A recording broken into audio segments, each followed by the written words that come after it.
Hi friends, my name's Trish Roberts. I just wanted to share this with you. It's an audio, it's a podcast by Abby Martin and Robbie Martin from Media Roots Radio.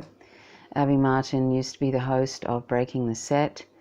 Robbie Martin is a film producer, and he's also a musician, but he's created a documentary called A Very Heavy Agenda, and you can check that out. Anyway, Abby Martin is also producer and host of the Empire Files, and it's a really great program.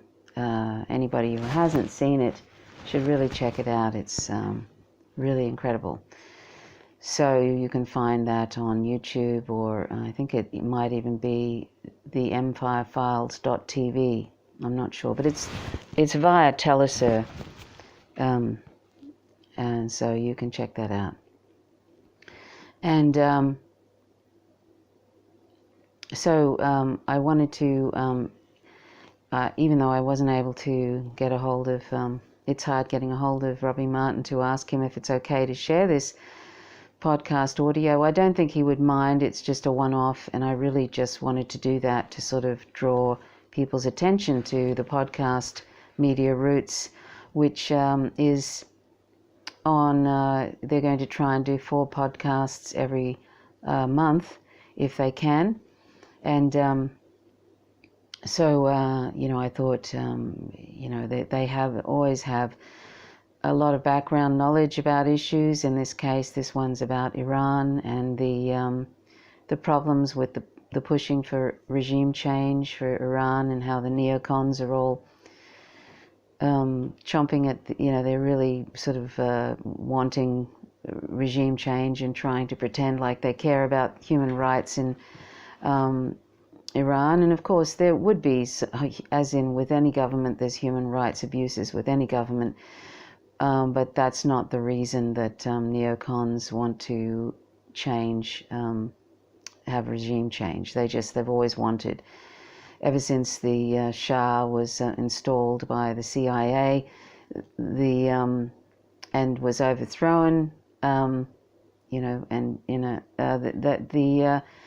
the U.S. empire has never forgiven Iran for rejecting their imperialist regime change aims.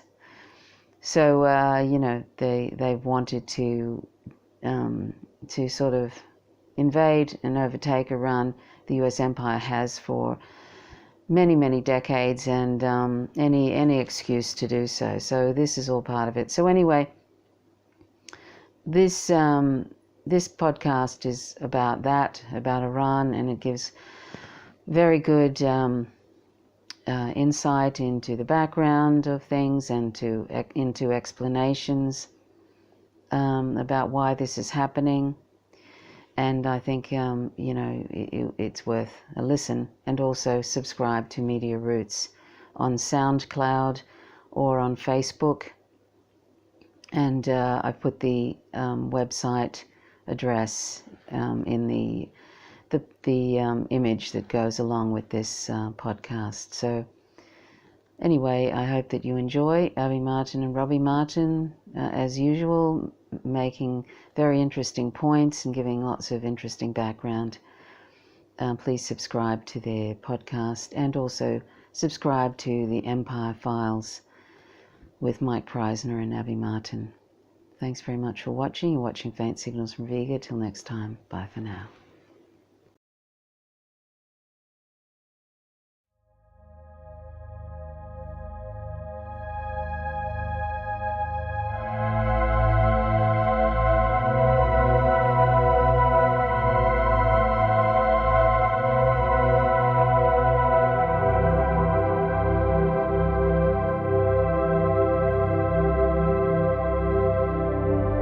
Welcome to Media Roots Radio. This is Abby Martin. And this is Robbie Martin. So we just did a big podcast while Robbie's up, or down in LA rather, just about all the updates that are going on, all the headlines. And we said that we were going to do one specifically on Iran, even though the protests look like they're waning already. So we just wanted to do that today. Just give you a quick update on, our thoughts, what's happening, break through the propaganda a little bit, and give a little bit of context to what's going on. Anything you want to say before I launch right into it, Rob? Yeah, I mean, as we know, Iran has been in the crosshairs of the neocons and the military-industrial complex and the DC foreign policy establishment for as long as I can remember. I mean, when we went into Iraq, it almost seemed like the natural progression of events was going to be that we would next invade or overthrow the government of Iran. That's what it seemed like was going to happen during the Bush era. Luckily, that didn't happen. But during the Obama era, there was more pushes in that direction where the Green Revolution happened. During the Arab Spring, there were massive protests in Iran, and it seemed as if it could, the country could have actually gotten so chaotic that they would have, potentially done regime change there. Luckily, that didn't happen then either. But even Hillary Clinton, when she was Secretary of State,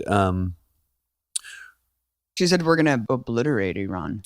Yeah, she said something about if Iran did something to Israel. Would he obliterate them? I think when she was a presidential candidate. But then when she was in office, she was designating the Revolutionary Guard in Iran as a terrorist organization, which was a pretty drastic move.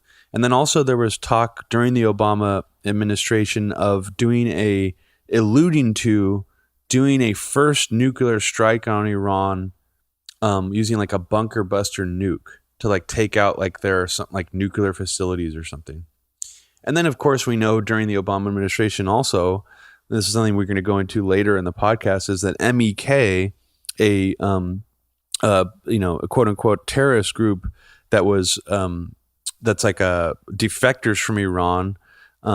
Defectors from, they're disloyal to the Iranian government, but they're supported by many American politicians and also the Mossad and the CIA, who jointly worked together with them to not only assassinate Iranian nuclear scientists during the Obama administration, but also to implement Stuxnet, a computer virus essentially that gets into hardware systems and can disrupt the functions of hardware.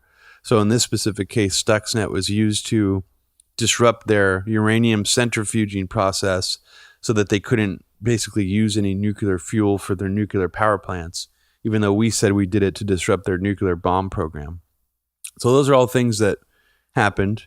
So anytime a protest happens in Iran that gets this much press in the United States, it's always worrisome for me because, we all know how that's going to be used here to try to inflame things and then also to try to just increase hostilities and this idea that, the human rights are so horrible in Iran.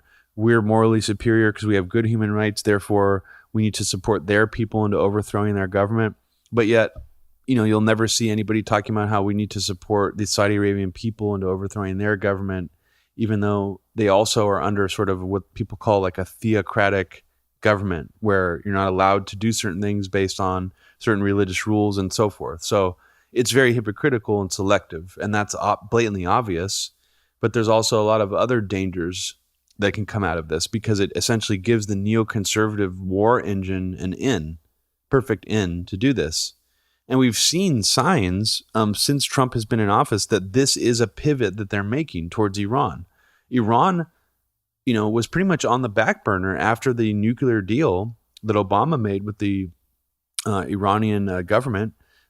They kind of took a back seat. And then all of a sudden when Trump gets back in office, it's now all about Hezbollah, Iran funding the Syrian, helping Assad and all this stuff. And it's now they're sort of presented, and Trump has already said that they are the biggest state sponsor of terror in the world. And they're presented almost as if they're like a world power now. Like they have all this power and influence because they're involved in the conflict in Syria, that they're involved in different little microcosms around the world, like Yemen. Like apparently, they're involved somehow in with some of the Houthi rebels in Yemen. Therefore, now they're presented as this big giant specter, this world power that's meddling in all these Middle Eastern countries, and we can't let them have any power. Almost kind of an echo of how the entire Iraqi insurgency was being fueled by Iran when we were younger. I mean, that's what the propaganda was during the Iraq War. It always comes back to Iran because that's the prize for Israel, Saudi Arabia, and the U.S. So That's all it. these That's different key, proxy yeah. wars, really the end goal is overthrowing the Iranian regime. And that has been for a long, long time. Going back to the Bush administration, like my brother said, this was part of the initial axis of evil. So it's been kind of in the shadows this whole time. We knew that it was going to come to a head. Like he said, the 2009 Green Movement was the first push. And now it's coming back again. And of course, everyone just seizes these opportunities to foment and push their agenda, especially the neoconservatives. Let me explain really quickly the chronology of how this is happening.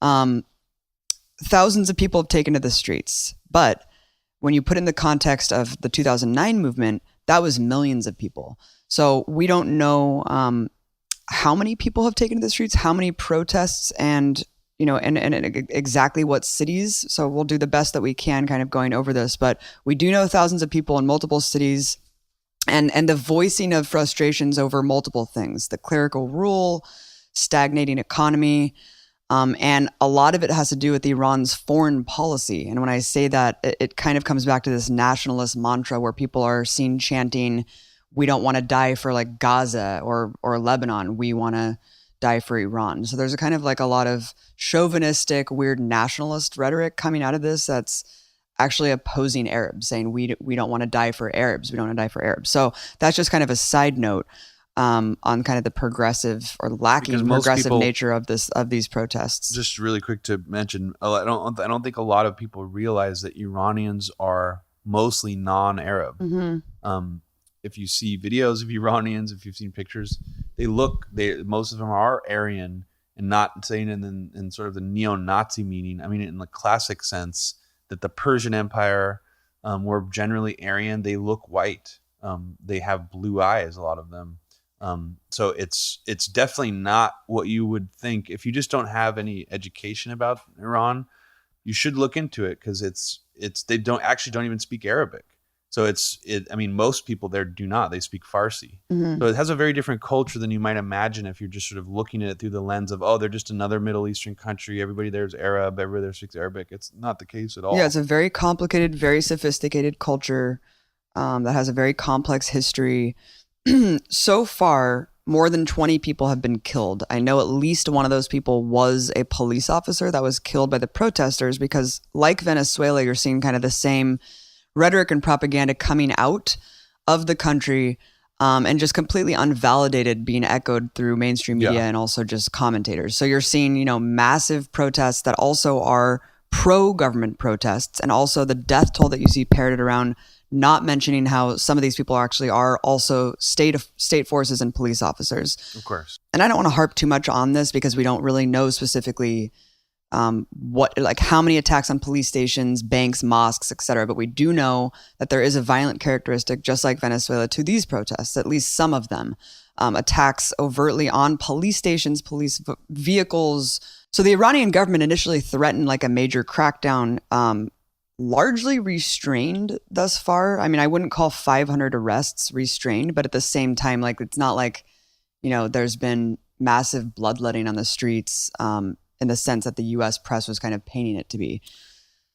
Of course not. No, I mean, and even, there was even seemed like deliberate provocation. So there were those instances of a mosque being set on fire, a police station being attacked by quote unquote armed protesters. It was really funny to see the U.S. press calling them armed protesters. And if someone, I mean, it's just the characterization of that is hilarious to me. If someone did that here, they would instantly be called a terrorist or a murderer or a mass shooter or something. Or militant or something like that. So the one, in a couple of those instances, one of them where the police station was set on fire, and then when a mosque was, you could actually see videos of people on the ground in Iran who aren't taking the side of super pro Iranian government, but also aren't, pro all the protests, because they're showing how a lot of the protesters are actually just sort of standing around looking like upset at these other groups of more Just like militant us. protesters, who are burning down a mosque and things like that. So there's not like, you can't oversimplify this and see it all through this cartoonish lens of there's this uprising happening there. People are overthrowing the government. They're tired of the government. There are many gradations and different people in Iran who are disenfranchised to different degrees, including even people like you said who like are anti-Arab, who are even anti the current president because he's not hardline enough. Right. It's like, this is not a simple clear-cut thing of this is the Iranian, like the liberalism in Iran sort of coming up to a boil because they're sick of being like, they're having their human rights taken away or they're like repressed. That's not necessarily at all. It just shows you how oversimplistic these sort of Western, narratives are. Yeah, of course. Yeah. And we've already seen, and I don't know if you want to go into this now, but that people are already posting like viral content showing the protests that are blatantly fake or out of context images. So someone showed a giant sea of people, it looked like hundreds of thousands of people protesting the streets. And from a viral MAGA account that had like 100,000 followers saying that it was Iranian protest now when it was actually Bahrain in 2009. Another video or viral photo is making the rounds right now showing a woman in a hijab kicking what looks like a line of like militant riot police with like riot shields. Again, not that that's a photoshopped or fake photo, but it's actually taken from a fictional film. It is not a documentary, nor is it news footage. Right. So it's very odd how easily this stuff goes viral. Actually, some of the most famous images you're seeing from these protests right now are fake or out of context, including the most famous one that some asshole moron, probably some think tank or NGO already made a little animated GIF cartoon out of the woman taking her hijab off and holding it in on a stick. Guess what? That was actually from before the protest started, had nothing to do with them, and was in response to a press release released by the Iranian government saying that they were not currently going to enforce the dress code. And all these like pro-regime change people have been trying to claim that that's fake news now to like counter that narrative, but it's actually undeniable, even if that you don't believe that narrative I just told you, that it was in response to that law change. That photograph was still taken from before the protests. Right. And so all these people are saying, Paul Joseph Watson and all these conservative assholes are like, oh, like women can be set on fire or like killed for not wearing the hijab. And it's like, what are you talking about, dude? Are you seriously this dumb? Or are you just like purposefully parroting this stuff? I think he's a total neocon fucking puppet. Because police in Iran's capital said that they would no longer arrest women for failing to observe the Islamic dress code. Like you're saying, this happened in December. This dress code has been in place. Yeah, this dress code's been in place since the 1979 revolution. And it is fucked up. Of course it's fucked up. It's like anyone who's affiliated with Press TV knows how frustrating it is that like you can't get shots if like people are wearing shorts in the background. I mean, but at the same time, it's outrageous to claim that like this is in place today and somehow has anything to do with the protests. Yeah, I mean it's just blatantly false. But yet morons like Jack Posobiec, Mike Cernovich, Paul Joseph Watson, who, if you haven't realized it yet, are fucking straight up neocon errand boys. If you haven't woken up to this fact yet and you still think these characters are fighting the deep state, you need to seriously fucking educate yourself on what's going on, because being pro-Iranian regime change and being like pro this neocon propaganda and spreading around these little memes of like people taking off their hijabs and acting like it's legitimate. Like you care about feminists. Like you actually care. It is literal neocon concern trolling. Like, let me talk about what Trump said and what Rouhani said in light of these protests. Trump responded initially in his first tweet of the year, one of his first tweets of the new year, writing, quote, "Iran is failing at every level, despite the terrible deal made with them by the Obama administration. The great Iranian people have been repressed for many years. They are hungry for food and for freedom." This is a Trump tweet you're reading right now. Yeah, along with human rights, the wealth of Iran is being looted. Time for change, Trump tweeted. Meanwhile, the Iranian president, Rouhani, rebuffed his comments. He said, "This man, Donald Trump in America, who today wants to sympathize with our people, has forgotten that just a few months ago he labeled the Iranian nation a terrorist nation. this person who is against the Iranian nation to his core, he wants to feel sorry for Iranians? There's a question here. It's open to suspicion. And then Trump tweeted, the people of Iran are finally acting against the brutal and corrupt Iranian regime. All of the money that Obama so foolishly gave them went into terrorism and into their pockets. Again, repeating these absurd tropes that people have little food. You know, we know that there's not like a mass starvation taking place in Iran, just like, you know, it's like just totally amplified in Venezuela too. Like people are eating dogs in the street. I mean, you can say anything, and people just lap it up. So he says the people have little food, big inflation, and no human rights. The U.S. is watching. So again, just to get this out of the way, the $2 billion or whatever that Obama administration gave to Iran was literally money that was owed, that they had paid us back in 1979. You talk about the Iran deal. Yeah, it was like for military equipment, and we had just like we'd seized their assets, and we were just like letting it sit there. So it was just so babyish. They're trying to rewrite history now and make it seem like that the Iranians were basically just bribed with like tons of cash. We just handed him over tons of cash to bribe them. And they basically want to repeal the Iran deal. And if you really want to talk about Zionist influence in the Trump campaign and in the presidency, I think this is one of the key areas when you can really show that it's directly influenced by like his Zionist handlers and funders like Sheldon Adelson. Yeah, of course. Because when he spoke at AIPAC, remember how there was this like people were waiting with bated breath to see what he was going to do at AIPAC? Because up until then, it seemed like he was like anti-establishment. Even kind of to me, I was like, that's really crazy. That what is he going to say to AIPAC? You know, and it turns out the thing that he said that they liked the most at AIPAC was this Iran deal. It's terrible. It's the worst deal ever made. I mean, he got a standing ovation when he talked about the Iran deal and like rejecting it and talking about it in the same way he talks about all these other shitty deals, like, you know, dealing deals with Mexico and how make them pay and all that stuff. He talked about the Iran deal like that, and people at AIPAC fucking loved it. Huge standing ovation.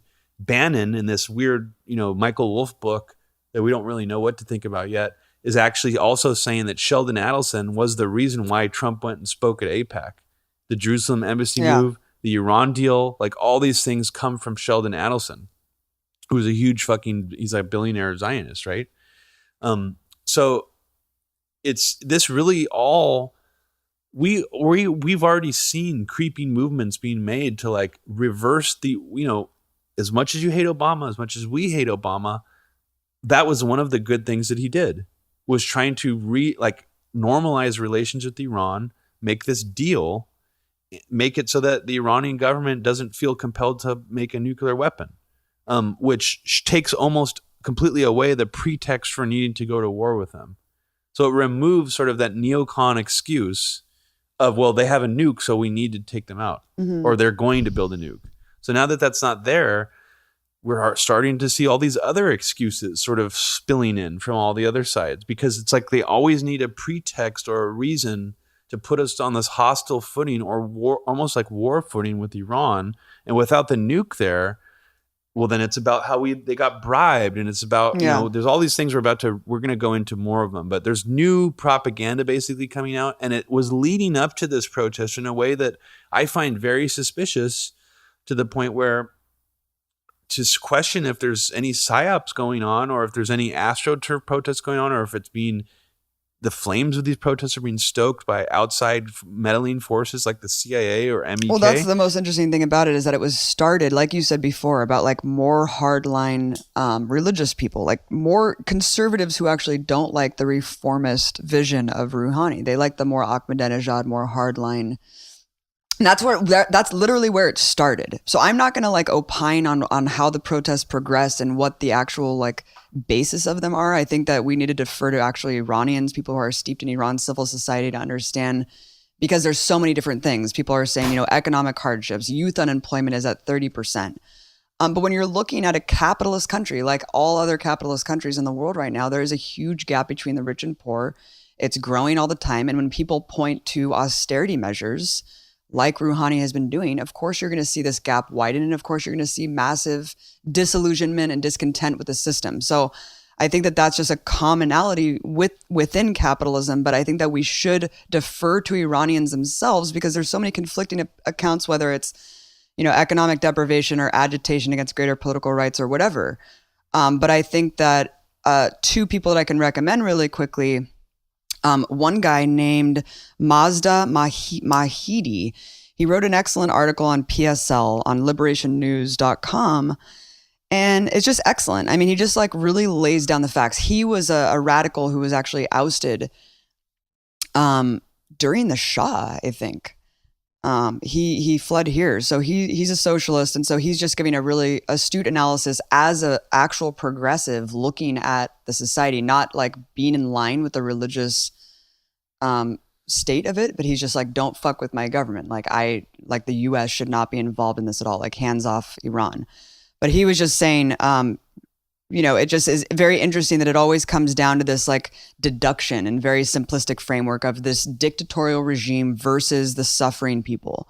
And this is a formula that's utilized to demonize everyone, every foreign government, and basically lay the groundwork for sanctions and everything else, regime change, war, assassinations, everything. But what he's pointing out is this has nothing in common with how we should be analyzing this, which is like looking at class consciousness, looking at these situations in a non-Sam Harris view, like looking at how these things grow and evolve in society. Like I was just saying, like how has Iranian society basically just dealt with capitalism and this whole austerity shit in the last 10 years. So anyway, check out his article. It's really great. It just goes more into the minutia about like, the cost of things, inflation, unemployment, and how these things have proliferated in the country. So he's saying that there's not a clear organized leadership or political demands. So going back to what you said, have these protests been infiltrated? I think that even the Iranian Revolutionary Guard said the MEK, the group that you're mentioning before, along with the US and Israel, have fomented and exacerbated the protests already. They're already saying that. Today, they're saying that they have already defeated the protests and that they've waned. Well, okay, let's just boil this down to, let's say there are no actual on the ground like meddling forces or psyops happening, and it's all organic, even including the militant attacks. Like, let's say that those are organic. You could still even argue that sort of the neocon propaganda coming out of the US media is a psyop in and of itself because it's encouraging like regime change overthrow. Even that Lawfare blog post by that one guy. Oh my God. There's literally a neocon who's advocating for improvised explosive use to be used against police in Iran by the protesters. So within like days of the protest, it would be, imagine Putin like saying that we should send improvised explosives to Occupy Wall Street protesters. Yeah. So it's the most disturbing, deranged logic. So in terms of like the way a psyop is conducted, that is one way to do it, just generally speaking, to have people going into the media and making suggestions that Iranian people might actually take up, or even groups like MEK. They don't necessarily have to be paid and hired to go out and do something. They might just do something based on suggestions they're hearing from their neocon paymasters. And like people like so it's like psyops to me can mean a lot of different things. And even if you don't believe that there are foreign forces meddling in these protests already, they are meddling in the sense that they're putting out information like this and encouraging people with their giant media apparatuses to inflame the protests. Right. And they're destroying the nuance and the reality on the ground by not talking about the fact that a lot of Iranian protesters who are protesting don't want militant actions. They don't want regime change. Like, they don't want their president to be overthrown by a foreign force. I mean, that's the last thing they want. If you actually talk to most of the actual protesters on the ground, they would probably be saying death to America also. Mm-hmm. That's the funny part. It's like, no, they don't want they still hate the Israeli government, the American government, way more than the government in Iran they're protesting against. They know where the sanctions have come through. Yeah, get it through your fucking head, man. Like, come on. And it's so funny, too, because there's even like neoliberals and like vice people and, people kind of going around saying right now that this Iran deal was kind of a bribe, and that's part of why the Iranian people like don't like what Obama did, because he like basically like gave hand jobs to the government and gave them all this free money and made them more corrupt, which just is incredulous to me. I just simply cannot believe that Iranians on the ground are thinking about things that way. If you can find me some who are talking about things that way, sure, let's hear from them. But it just, again, seems like a total distortion of what people actually think over there.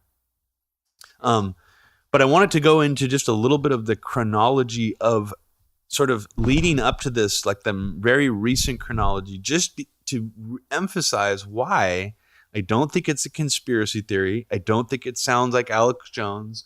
I don't think it's paranoid. I don't think it's wacky to suggest that this was sort of, it seemed like this was sort of being planned. And but not saying the protests were being planned, but regime change in Iran and a war footing and sort of a build up to like not just reversing the Iran deal, which for some reason hasn't been reversed yet by the Trump administration. It's still in place. But the rhetoric has been like crazily heating up in the last few months. Can I jump in here before you go into the chronology? Yeah, because sure. this is before that all happened. June 7th. And again, Trump was, during the campaign, we didn't know how much he was going to really go down on Iran because he was saying so much crazy shit and all these different deals and stuff. Yeah. But immediately after the AIPAC speech, we knew the Iran deal was going to be like number one. Yeah.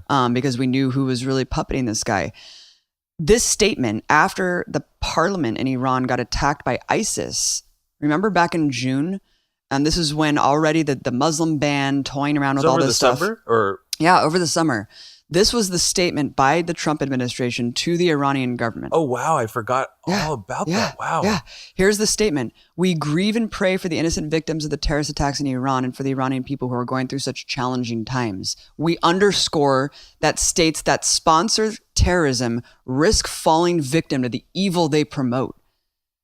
Wow. Again, going back to that babyish evil empire, evil regime, axis of evil. But what do you think the Iranian government, let's just be real here. If you were the Iranian government and you your parliament got attacked by ISIS, who would you think fucking did it? Sorry, my number one go-tos would be Saudi Arabia is attacking us, or fucking the Mossad. It's just so weird that this is not the one time ISIS ISIS attacked Israel, they like apologized for it. That's so weird. I forgot all about that, but I honestly feel like, I'm not saying that Saudi Arabia did it, but if I was the Iranian government, I would be looking at a lot of those different angles and thinking like, holy shit, is Saudi Arabia trying to draw us into a proxy war? Because what I'm about to go into is that they are. Saudi Arabia is using us also. So on July 27th, right after that, a month after that, Nikki Haley pressures the UN to punish Hezbollah because of their involvement in basically the Saudi Arabian U.S. massacre happening in Yemen. Because apparently Hezbollah is working with the Houthi rebels in Yemen who are fighting off a massive Saudi Arabian military assault. This was in July 27th, 2017. A few months later, the CIA director, Mike Pompeo, he lashes out at Iran a few months after this supposed ISIS terrorist attack in Iran and compares it to ISIS. He compares sort of the Iranian government and the Revolutionary Guard to ISIS. And this is after... when Trump got in, Mike Pence, the whole administration said they're putting Iran on notice. This was like a year ago. Putting you guys in the corner. Yeah. But and this is just a little bit of a buildup I'm going over right now. So then in November, about a month later, November 3rd, 2017, U.S. calls for UN action against Iran over Yemen missile. So they put out a press release basically to the UN accusing Iran of launching missiles at Saudi Arabia. Right? Yeah. Using Hezbollah as a proxy.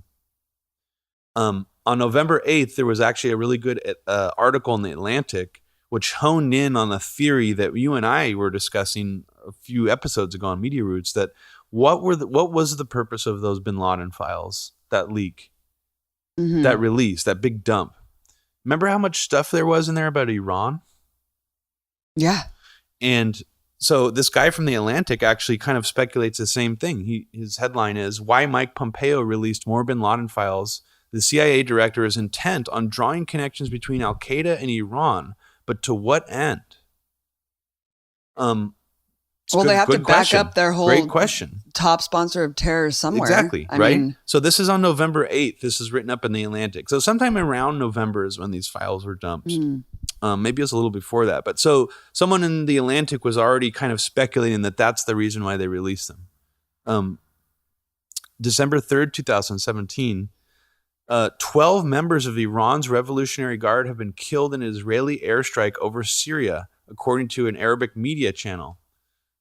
This is from the Daily Mail, and I'm going to continue with what it says in the Daily Mail.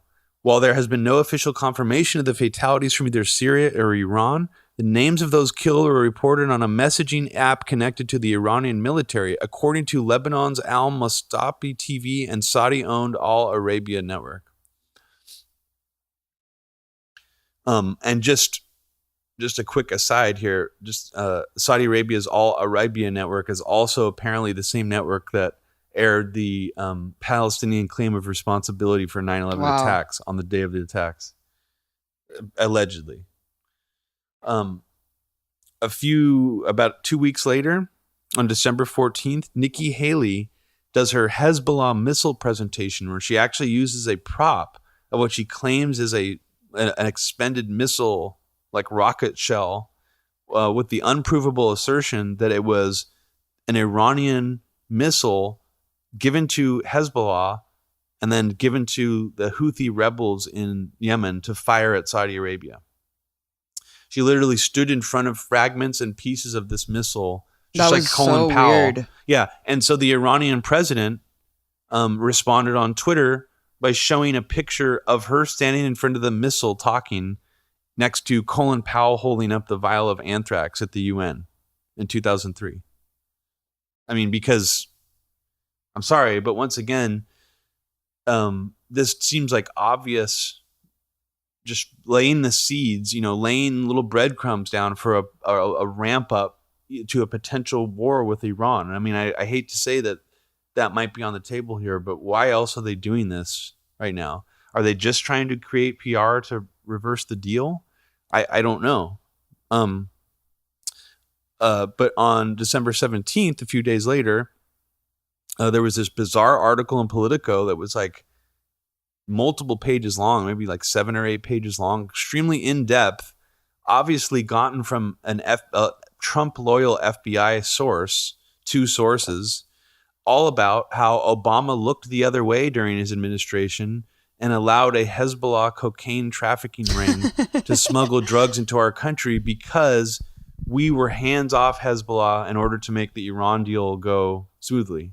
Which, if that's all true, fuck yeah. Another good thing Obama did. Yeah. Makes it great. Wow, I'm liking Obama more and more. Fuck the DEA.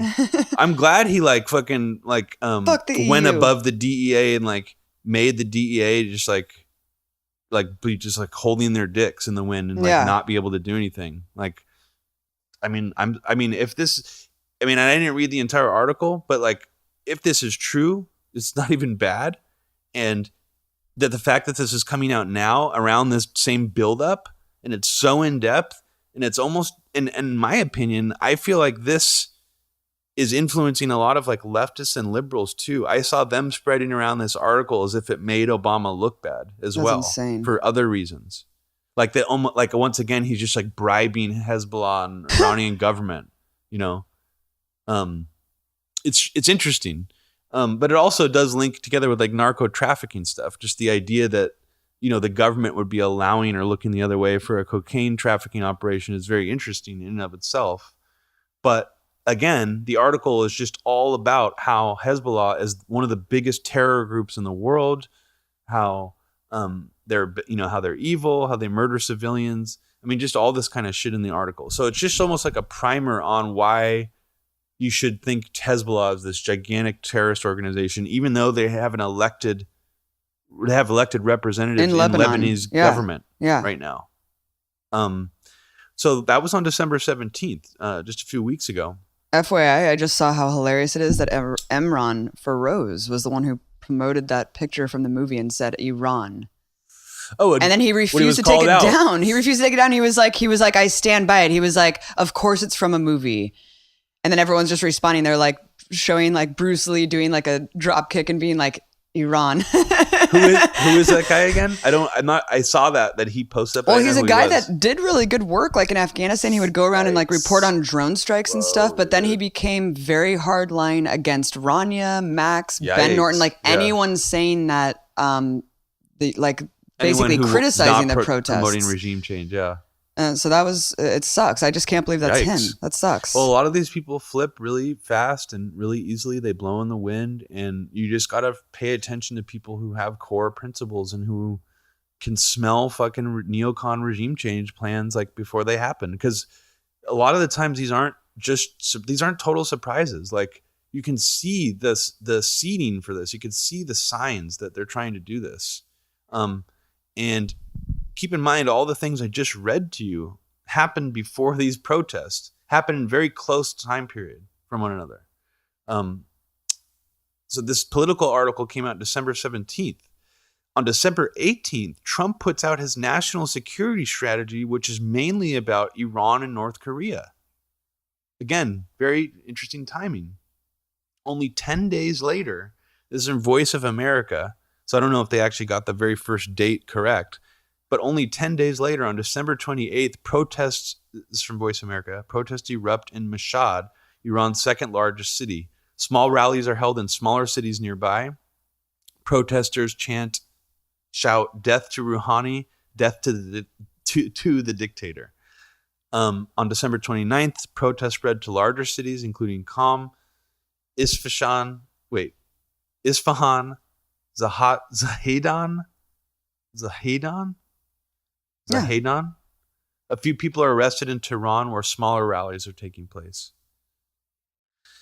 And then on the 30th, a day later, 2 protesters were killed, 200 arrested, and then it goes on and on. So that's sort of when it started. Only 10 days after this very suspicious, doled out, what appears to be, and I know people might grimace at this word, but like pre-programming to get us used to this idea that Iran is this sort of the world's biggest sponsor of terror. Been pre-prog for a long ass time. I mean, we have been basically programmed for the last 20 years to accept this.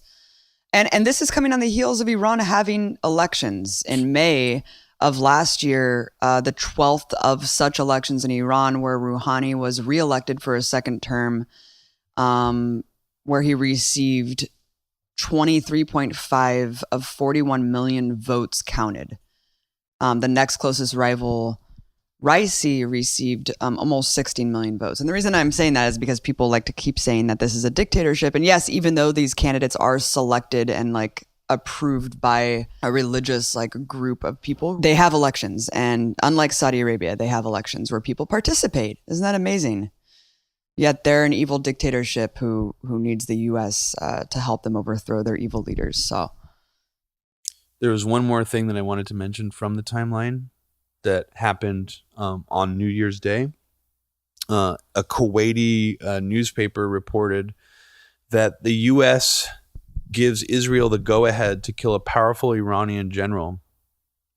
And this was something that the Obama administration, again, the article sort of accuses the Obama administration of tipping off one of the Iranian generals that he was going to get assassinated by the Mossad, that the Mossad was trying to assassinate him, which again is really fascinating to me because, again, if true, good on Obama for doing that, for going against the Mossad and tipping off someone in the Iranian government. Like, that's actually like, fuck the Mossad.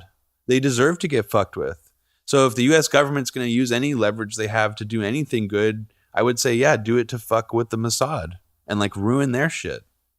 So, and no, I'm not an Obama apologist. I think Obama's a piece of shit. I'm just saying that why is that a bad thing? That we were tipping off this Iranian general to not get assassinated by the Mossad. But it is bizarre when you think that at what point did Obama decide to start doing things like that after he was allowing his CIA to work with the Mossad on Stuxnet and MEK assassinating nuclear scientists? Like when did that change? Did it change around the same time he decided to not arm the Ukrainian government? Probably. What? Why? I don't know. Maybe he decided that he didn't want his legacy to be like him up. Obama's as horrible. Obama got woke halfway through his admin. But like more like 3/4 through it. Yeah. But barely woke. It's so I was good. just seeing not only the photo of that movie saying Iran, but also the video that you were talking about earlier showing these mass protests that were really either pro-government protests saying death to the seditioners, which is very odd, among many other things. I don't want to trivialize or truncate any of the protests going on and try to give my dumbass analysis. But again, I mean, it's so complex that you cannot really paint this as like left versus right or suffering versus totalitarian regime that we need to help. Just listen to Iranians who are progressive and listen to what they're saying. I was going to say that the video that you were talking about that really shows mass protests in Bahrain, the woman who uploaded it, who's a Bahraini woman, she was very offended. She was like, this video only got 18,000 views. She was like, it happened in 2011. She's like, all of a sudden Americans are dumb enough to just like believe a news report. And she's like, and now the video has like 8 million views. And she's like, it's just, I'm not happy with it. She's like, you guys don't care about Bahrainis rising up or anything. She was like, you just like believe in fake news and then just watch this video. Of course.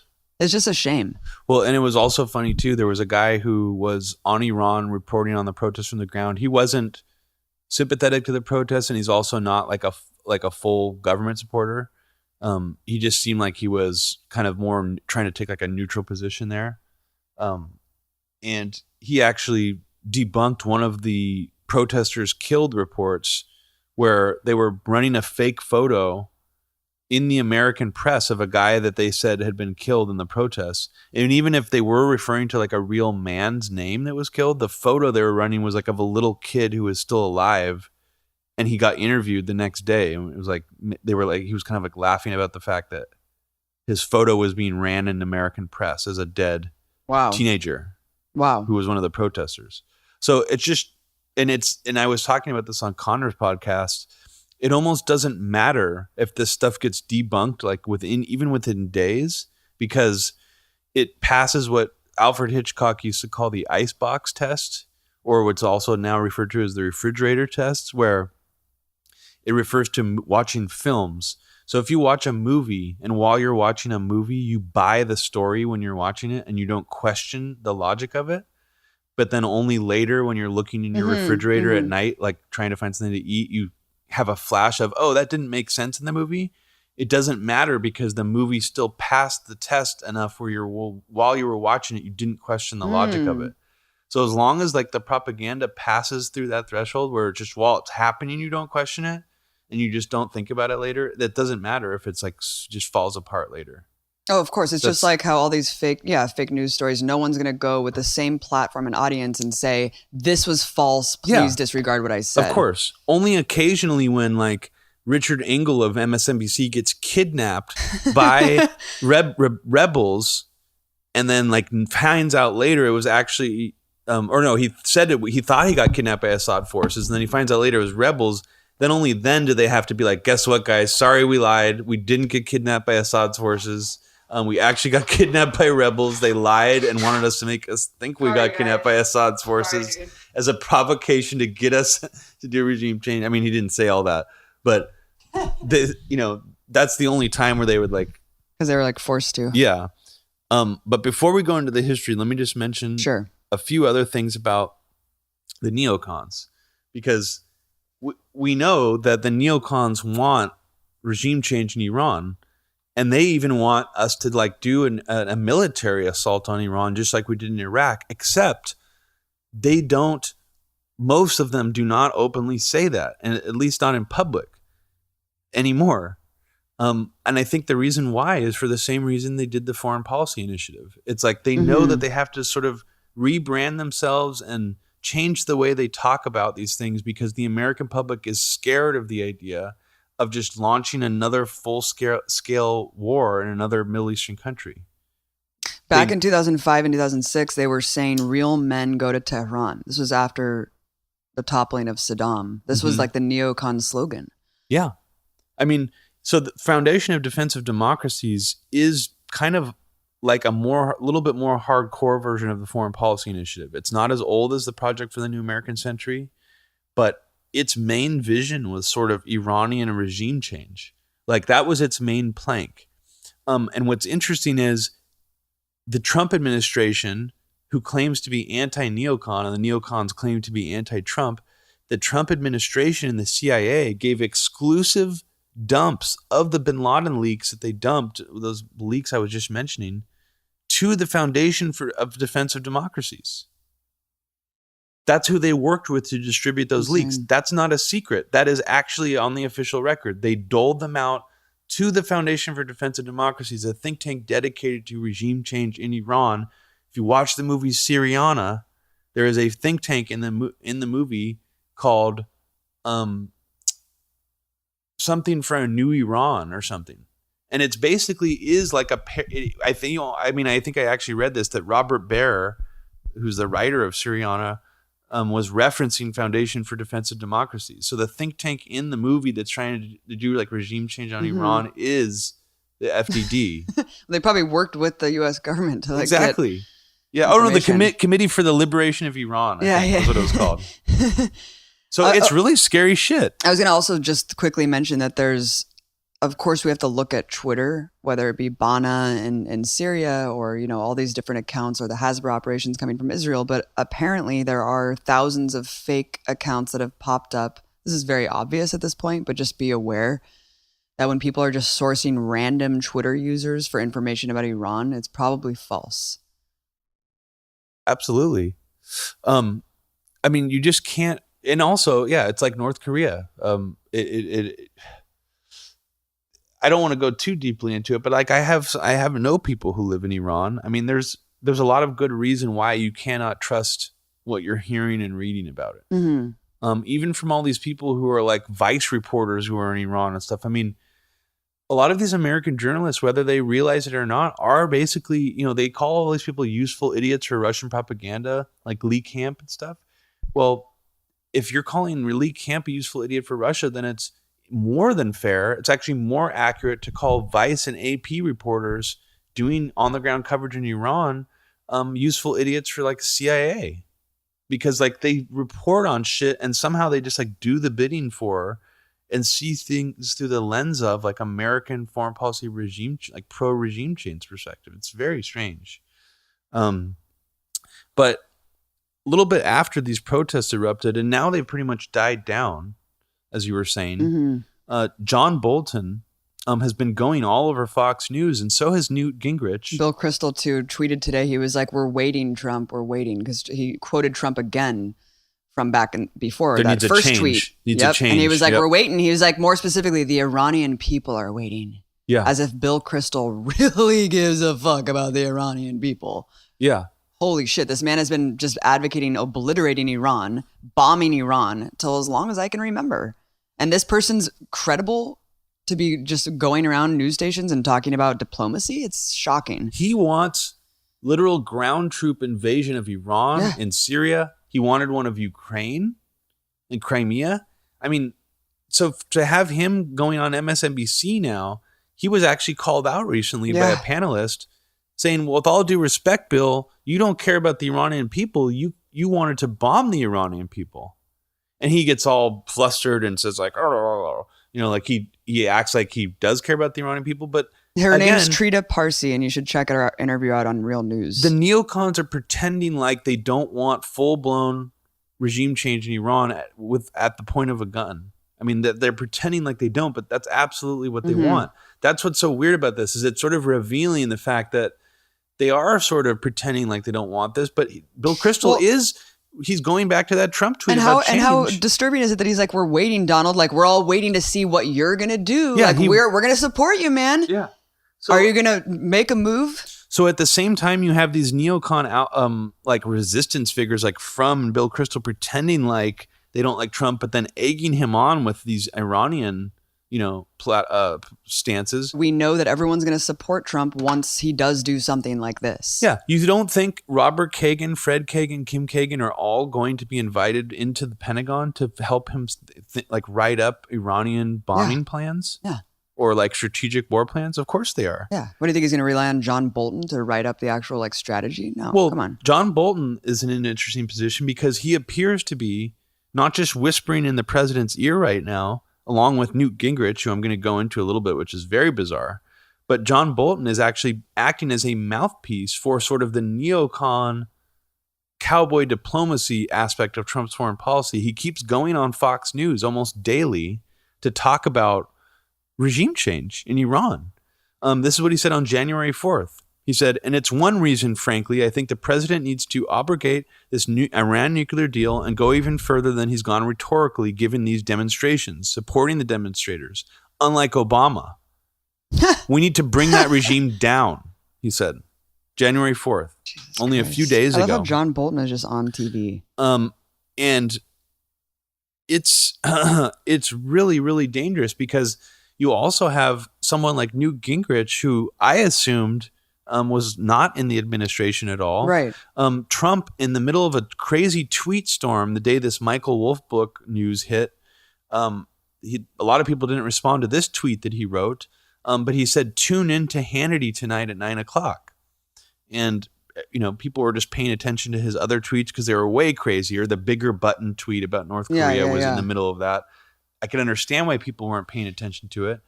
But so I looked at what Sean Hannity was doing at 9:00, and he was having on Newt Gingrich to do like a 20-minute long interview. And I was like, wow, that's weird. So is Trump telling people to watch Hannity to watch this Newt Gingrich interview? Well, it makes a little bit more sense when it goes back to the document that you're about to talk about. So I watched it, a little bit of it. I didn't watch the whole thing. And it was all about the Iranian people and how we should support them to overthrow their government. And it just again seemed like Newt Gingrich was speaking on behalf of the president of the United States. So is this how Trump is Trump not using administration officials? Is he similar to the Bush administration, using people on the outside to just spread his propaganda, sort of how the Bush administration used people like Bill Kristol to spread propaganda on the outside? I mean, well, I think it's pretty clear. He directly said, watch my friend. This is who I'm talking to. Yeah. Watch what he says. Pretty much, yeah. And this is the guy in the last podcast about North Korea, when we were asking the audience to tell us if they could help us find out who wrote that national security document about North Korea and Iran. Guess what? Well, yeah, apparently Newt Gingrich was one of the authors. According to some sources. Is he involved in a think tank right now, or is he just acting? Not that I'm aware of. He's just he just goes to think tanks and talks at them. But apparently, it was written by General McMaster, Newt Gingrich, Dina Powell, Deputy National Security Advisor, and Nadia Shadlow. And just really quickly about those other two people, I mean, they. Basically, one of the stories is that Mika Brzezinski actually played a key role in getting this person, Dina Powell, to be in the Trump administration by taking her to Trump Tower. She was a good friend of hers. Was that before or after her face was bleeding? I don't know. But in 2003, she was actually in the Bush administration as assistant to the presidential personnel, a senior staff member at the White House. She joined the State Department in 2005, left in 2007. And then in 2007, joined to be managing director of Goldman Sachs and later became president. Good. And then in 2017, was named to the post of Deputy National Security Advisor for Strategy. Swamp drained. In Trump's little national security circle with McMaster. And McMaster's not surprising. Newt Gingrich surprised me as an author. That definitely surprised me, yeah. I mean, and this other person, Shadlow, is writing neocon propaganda books, and she's part of neocon think tanks. And she's just another weird, obscure sort of neocon foreign policy maker that I've never really heard of before this. But yeah, having Newt Gingrich as being one of the authors on this, and then at the same time as he's appearing on this Hannity program where Trump is telling us to tune in, is very strange. And what's also kind of alarming is that there should be an investigative reporter, even for a generic outlet, reporting on this right now. And it's kind of going under the radar that Newt Gingrich seems to be a mouthpiece for the administration, because I would describe I wouldn't describe him as a neocon necessarily, but he was heavily involved in spreading anthrax and Iraq war propaganda in 2003. And you could read more about that in a Mint Press news article I did called Trump is refilling the swamp with Bush-era crazies. Let's talk about the MEK really quickly. The Mujahideen al-Khalq is what their official name is. My brother explain a little bit about who they are. I mean, this is an exiled opposition group that was overthrown in the Islamic Revolution of 1979. So they were deemed a terrorist group. They still are considered a terrorist group.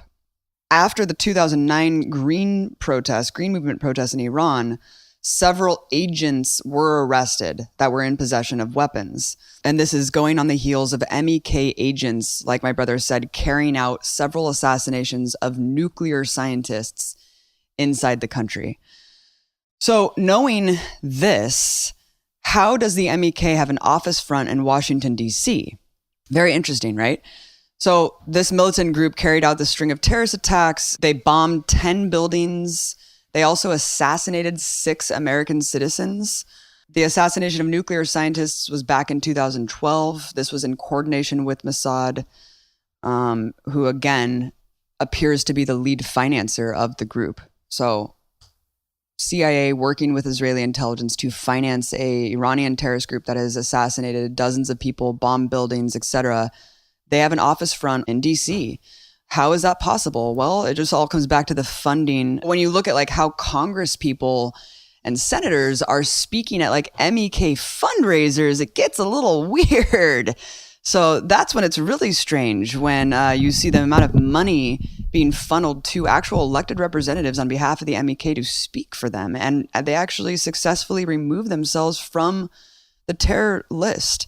I forgot to mention that in 1981, they also bombed the headquarters of the Islamic Republican Party that killed 73 Iranian officials. And I totally forgot about this. George Bush, back when he was saying that Saddam financed terrorism, do you remember that? No. He actually, part of like the whole like bizarre convoluted justification to invade Iraq, and I know it's switched several times, but one point that he made, he had the audacity to actually claim that Saddam supported international terrorism with the MEK. I actually pointed to Saddam's support for the MEK for their role in deaths of Americans. Wow. Very bizarre. So they've spent millions of dollars to PR groups, to influence politicians speaking on their behalf. This includes probably, I feel like Newt Gingrich. For some reason, I feel like his name is coming up when I'm thinking back about on MEK. Yeah. Well, if you go down to I put somewhere on the notes a list of American politicians who have basically been paid by the MEK. We know Howard. Also, I just know Howard Dean and John McCain are like the two big ones. Yeah, hold on. We'll keep talking and I'll find it. So Howard Dean and John McCain have basically lobbied ferociously for the group to be delisted, which they eventually were. And this is after accepting tens of thousands of dollars in political bribes to do so. I even confronted Howard Dean on Breaking the Set about it, and he was like, "They're not a terrorist group." He's like, "They're not a terrorist group." And especially keep in mind also that we have jailed like poor Palestinian guys who are running like a totally legit charity called the Holy Land Foundation. They're like in prison for life because we somehow claim that they're funneling dollars to support terrorism in Gaza. So it's just stunning. It's stunning when you look at something like that. People who are spending their life in prison for literally donating to like help people survive in Gaza compared to an actual terrorist organization that killed over 100 people who are paying elected representatives to promote them. They worked with 100 representatives to delist them. And they are also responsible, working hand in glove with U.S. journalists and stuff to report these outright falsehoods and exaggerations about Iran's nuclear program. Again, they don't even have a weapons program. Wait a second. When we talk about their nuclear program, we're talking about their actual like nuclear energy. Yeah. I just wanted to interject really quick that there's an article in The Atlantic from July 2nd, 2012, which says, here's the video of Newt Gingrich bowing to the leader of an Iranian terrorist group. There you go. The former Speaker of the House traveled to Paris last week to speak to an Iranian exile group called the MIK, led by Mehram Rajavi, who also he spoke to another group led by the same person who leads the MEK.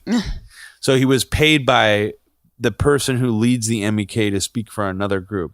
And then he also has been paid by the MEK before to speak, and he's been like palling around with them for years and years. I mean, if you look up Newt Gingrich and MEK on Google, you'll find dozens and dozens of articles. Yeah, it's pretty amazing that this group is legitimized, has an office front, and is just active still.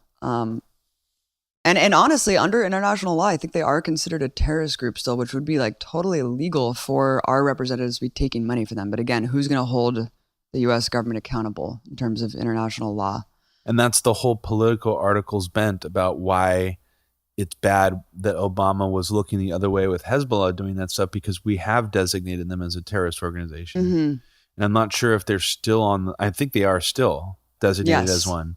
So the fact that the Obama administration was sort of going above the DEA and making sure that the DEA couldn't, do anything and had their hands tied about them kind of goes along with what you're saying. It's like, this shows you basically how big and how vast and how complex this sort of U.S. deep state sort of, intelligence networks, the messiness that it is, because we've worked with tons of people who we've been enemies with. Like we work with groups that kill like our allies, or that sometimes kill us, or we try to bribe them, or do drug deals to them, or whatever. Like we do fucking weird ass, like shady when shit. Blowback happens. We're like, why do they hate our freedoms? It's just such a fucking mess the way that we conduct business in this weird, murky sort of world of like black ops. And it's like, how many like groups like the MEK are we like working with actively in these places around the world?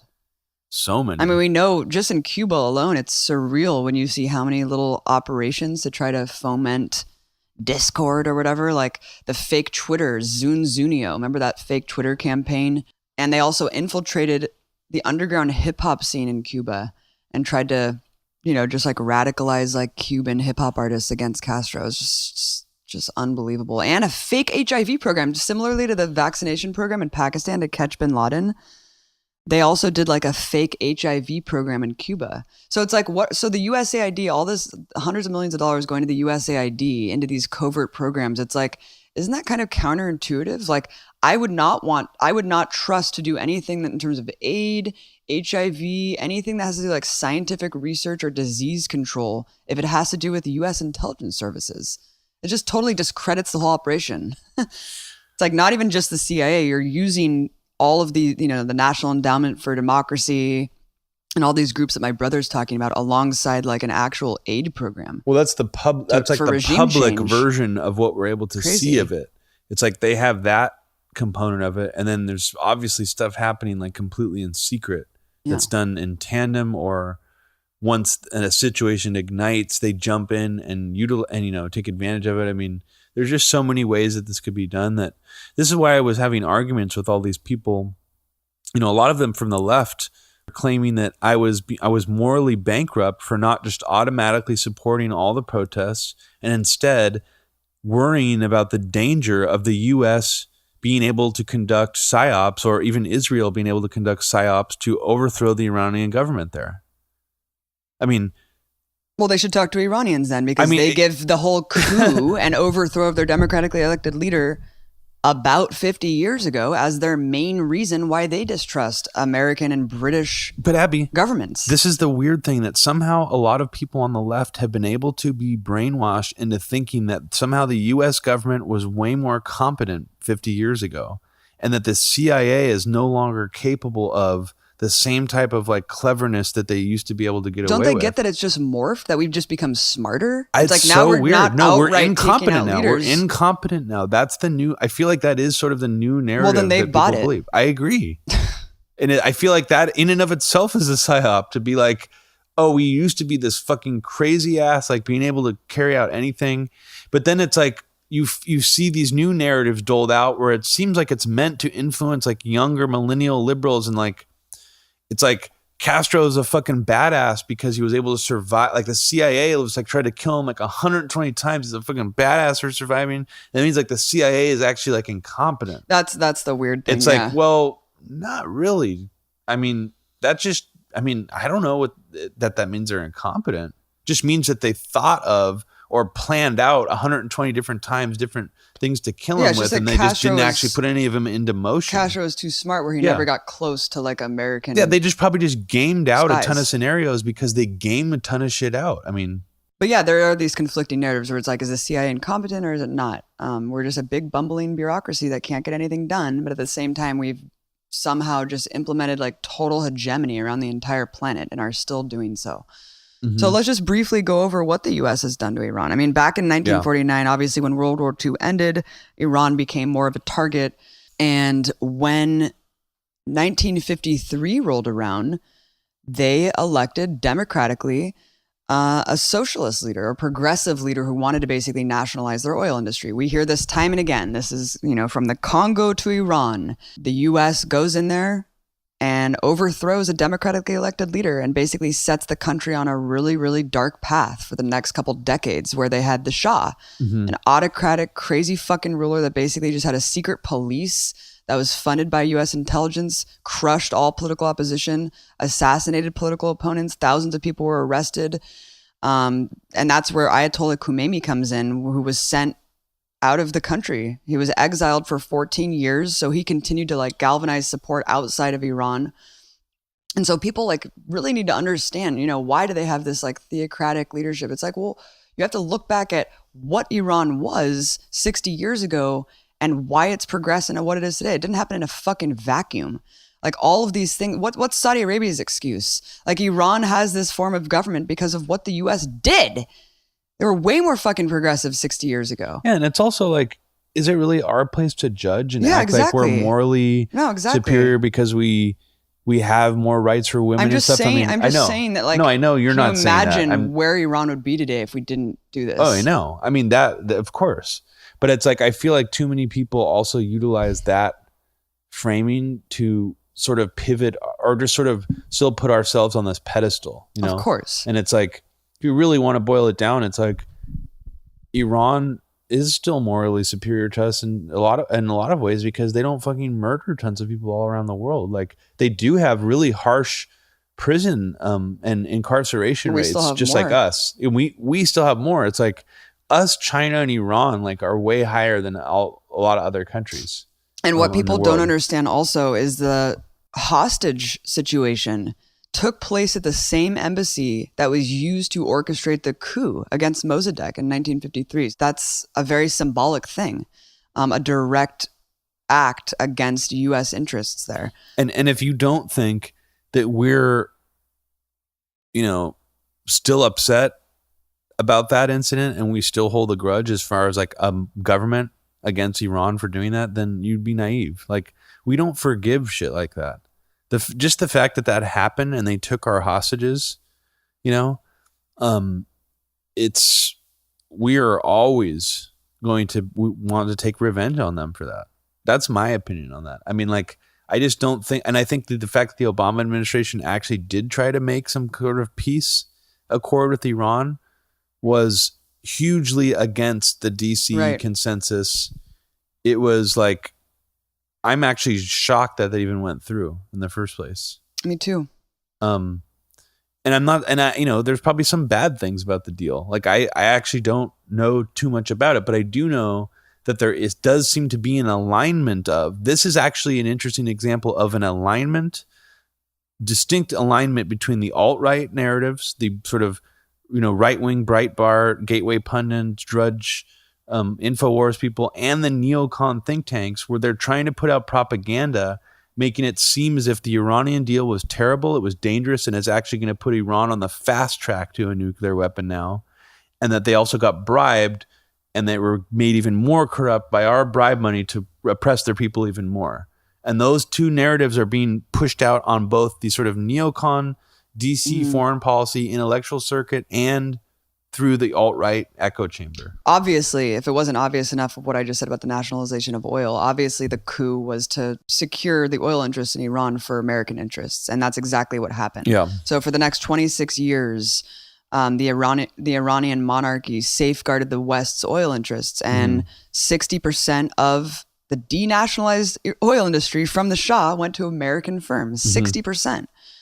And after the hostage crisis, it's important to understand that 1 year later was the Iran-Iraq war. This is where Iraq invaded Iran. And, we even see kind of propaganda bleeding today through things like hypernormalization of myths, these bizarre myths about Iranian suicide bombings, in this time period. Yeah. I was really disappointed watching a hypernormalization where it seemed as if Adam Curtis was trying to lay out this oversimplified theory that Assad's father, that Bashar al-Assad, that his father before him, who used to rule Syria, was basically the godfather of this idea of doing Islamic terrorism to start like proxy wars or proxy provocations with other countries, which I just find simply unbelievable on its face, just based on what I know about the history of suicide bombings, the history of sort of, using those kinds of militia forces for war and things like that. Because to me, what the sort of framing that he was playing from within was sort of making a huge distinction between this idea of like a suicide bomber or a martyr and like a militia fighter who was like religiously indoctrinated in some way. And I don't think you can make, and to me, it's almost like there's a gradient, there's a spectrum. It's like a lot of people who just fight as militia members who are, Islamic or whatever, they will call themselves martyrs who aren't suicide bombers. And so it was actually really irritating to watch this movie, because not only is he saying that Bashar al-Assad's father invented this idea, he's also saying that Iran, during the Iran-Iraq War, launched the most spectacular suicide attack in history next to 9/11. That wasn't a suicide attack at all. Yeah, next to 9/11 by sending busfuls of teenage martyrs in Iran, Islamic martyrs, to go and just run into the front lines of like a battle that they knew that they were just going to immediately die into without like any weapons, apparently. It's such a bullshit narrative, the whole. Yeah, like wearing explosives, like bringing like grenades or something. It's so dumb. So, but like you said, you couldn't even find any validation. Well, interestingly, I tried to search out proof of that. Like, where did Adam Curtis read that from? And the only sources I could find were neocon think tanks, neocon foreign policy writers, and imams, like weird, like seemingly fantastical stories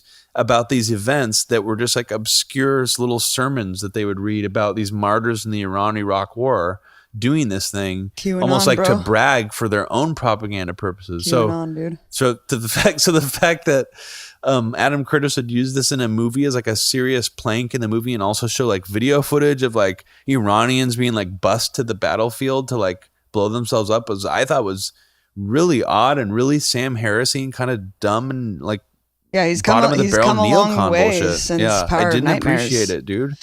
I wanted to wrap this up just by quoting Majidi, this guy, because I couldn't have said this any better. He says the main task of revolutionaries and progressives in the US is not to just simply sit back and analyze developments in Iran or anywhere else. Our task is to do what we can to stop the vast military that Trump boasts of from inflicting more death and destruction on the people around the world.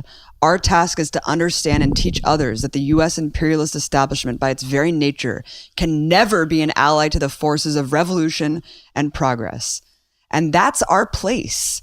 Our place is not to pop up as like experts in any region of the world and dictate what the fuck people should do, or be like just a empire babies. Our job is to end the empire. So I encourage everyone to just take a step back and critically analyze, like we always say, critically analyze the media, become media literate, but also just understand your place in all of these conflicts, and understand that your best bet to stop the horrors going on around the world and to help these people who are marginalized and oppressed in other countries is to stop your government. And that's what we need to do. Yeah. And for all those people out there who think Trump is anti-interventionist, or who think that Trump is anti-war, or who think that Trump doesn't want to get us involved in regime change, let me just read you really quickly before we sign off here some actual stats just to show you how false that is. Since Trump got into office, he has doubled the amount of munitions dropped per month in Afghanistan, from what was sort of the maximum rate that Obama was doing at 200 per month. Trump has doubled them to 400 per month, and he's even gone over 600 per month in late 2017. And this is just in Afghanistan alone. And I'm going to keep reading you some stats here. Munitions dropped in Iraq and Syria have gone from around 3,000 during the Obama administration, the last 2 years of the Obama administration, to around 5,000 per month under the Trump administration in the last year. U.S. boots on the ground in Iraq, when Obama left office, it was around 5,000. since Trump's taken office. It is climbing to 10,000. So it's gone to about 7,000, 8, and right now it's around 9 or 8 or 9,000. Trump has almost doubled the amount of troops in Iraq and ground troops in Iraq. U.S. boots on the ground in Syria. There was under 1,000 when Obama left office, and Trump has actually taken it to nearly 2,000 so far. In Somalia, when Obama left office, and I hope people listening to this do not think that I'm saying when Obama left office, this was great, that he was doing any of this shit. It was fucking horrible. I see them as war crimes. I think Obama is a murderer. However, to suggest that Trump is an anti-interventionist or that Trump is not a fucking neocon hawk who's murdering more people than Obama is just a fantasy. He's more hawkish than Obama. He has increased air power in Somalia, strikes per year.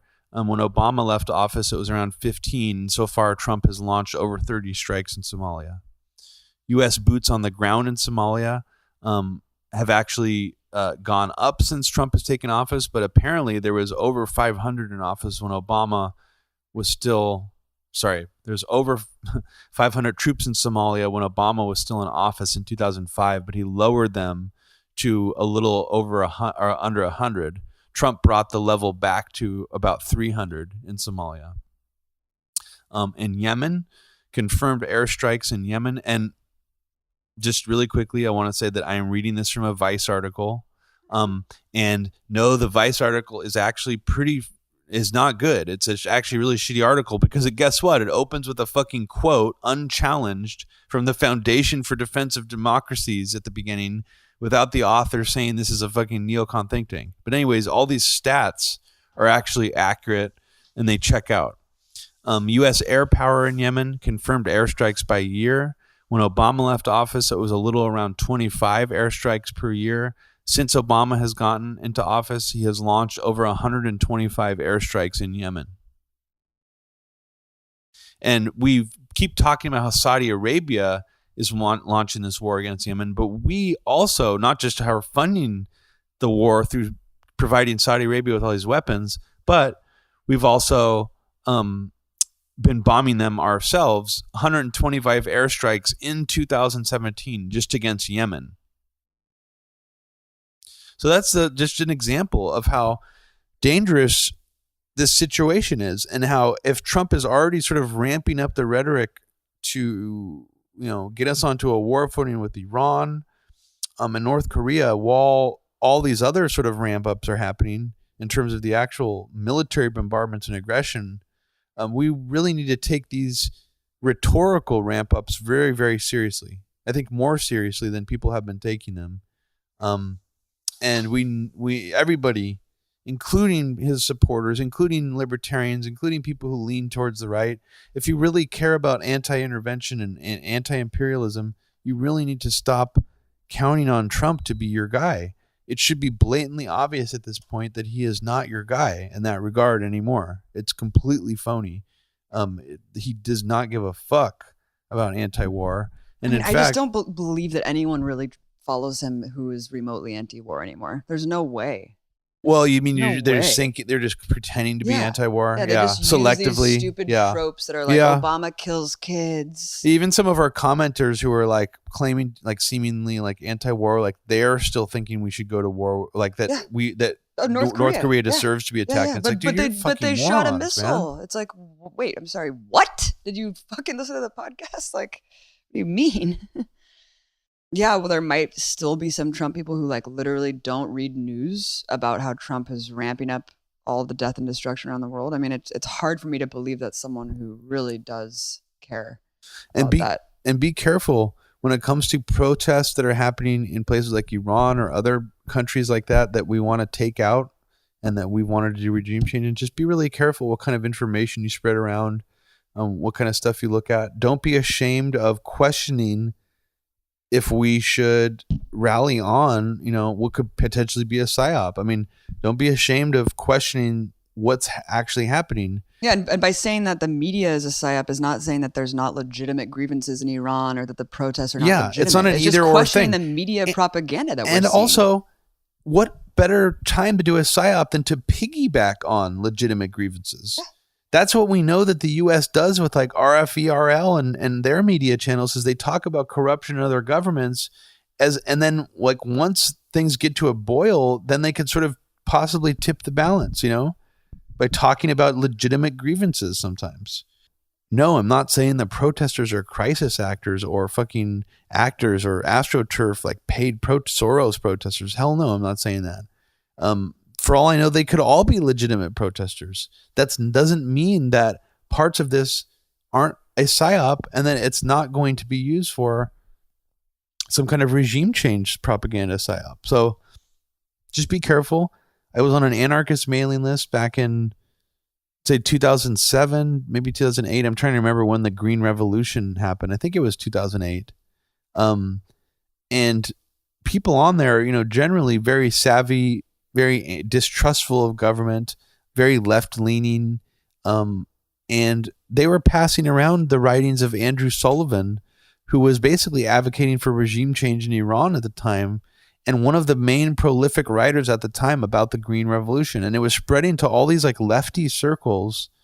And the fact that it even spread to this anarchist mailing list I was on was like very alarming to me at the time. And I remember even back then being like really shocked by it and thinking, why would they be trusting this guy? Like I know that this guy's a right winger. Do they know that he is? Do they know that he's a stealth neocon? Kind of like Hitchens worshipping little like, phony liberal. I don't know. But it sort of spread around, and it only takes a few writers, to really cause a lot of damage in terms of polluting sort of the way that leftists or people on the left think about these things. And another one that's doing it right now is Shane Bauer. I see him writing Spookfest. stuff. Yeah, see him writing stuff about why we should support the protests and how it's crazy tinfoil hat bullshit to talk about how the U.S. might be meddling in it. And it's like, of all times to think that we have Trump in power, who's willing to do some really crazy shit. So at this point, to be saying it's a conspiracy theory to suggest that Trump's government is meddling in these protests, like that's really weird to me. Like a lot of these resistance figures were saying that Trump might launch his own 9/11. That's how much they thought he was Hitler a year ago. And now they're saying that it's a conspiracy theory to suggest that the Trump administration wouldn't be meddling. Yeah, I know that Shane Bauer was like in an Iranian prison because he was just quote unquote caught hiking on the mountains of Iran. But I mean, it just is a little strange that all these people just become supporters of every protest in the world. It's like, where are you on Libya? Like all these people who are cheering on the no-fly zone in Libya, like where are they today? Yeah. I mean, these things have fucking consequences, dude. It's like the Jacobin line where they're like, no, like we've never seen pure socialism, so therefore we're just going to like fucking parrot like victims of communism talking points and say like all socialist attempts have been like totalitarian nightmares, and we're just going to advocate for some third rail nonsense that doesn't fucking exist. So it's either you stand for actual marginalized and oppressed people or you don't. It's either you stand against empire and imperialism or you don't. Otherwise, what are you actually saying and doing? Who are you advocating for other than your own academic standing or whatever? Like you said this online, like, well, I was there. I criticized Assad. I can't say I was an Assad apologist. It's like, dude, no one fucking cares. Like blood and bones and dust. No one's going to care what you said on Twitter about Assad. Once millions of people are dead. So that's all I have to say. Well said. So anyway, donate to Media Roots Radio on Patreon. Go to our Patreon page at patreon.com/Media Roots Radio. We have reached our goal of $500 per episode. That means we will be releasing 4 episodes per month. Bear with us a little bit because at first we are not going to be releasing them in terms of a consistent weekly release schedule. We're still trying to figure out the best way to do that, what day we're going to be able to do that on. But for now, expect 4 episodes per month. You might get like 2 episodes within the same week. Expect us. Yeah, it might go 2 whole weeks without any episodes, but you will get 4 episodes in the month of January. QAnon, check him out. JK, do not check that motherfucker out. He's like a weird hoaxer that all these like alt-right people have like thought as like the ultimate Pied Piper is really bizarre shit. Listen to our other podcast to hear about QAnon. It's hilarious. That's it. Peace And out, dude. that's it. And just be careful out there. Don't fall prey to this. Support human rights in Iran. Sort of wag the dog nonsense. I mean, it's another conduit for regime change. And not saying don't support human rights, but it's not an either or situation. And don't let people frame it that way when you're debating it with them. Well, we have to do something. Yeah. All right, you guys. Thank you so much for listening. Peace Talk out. to you soon. Bye.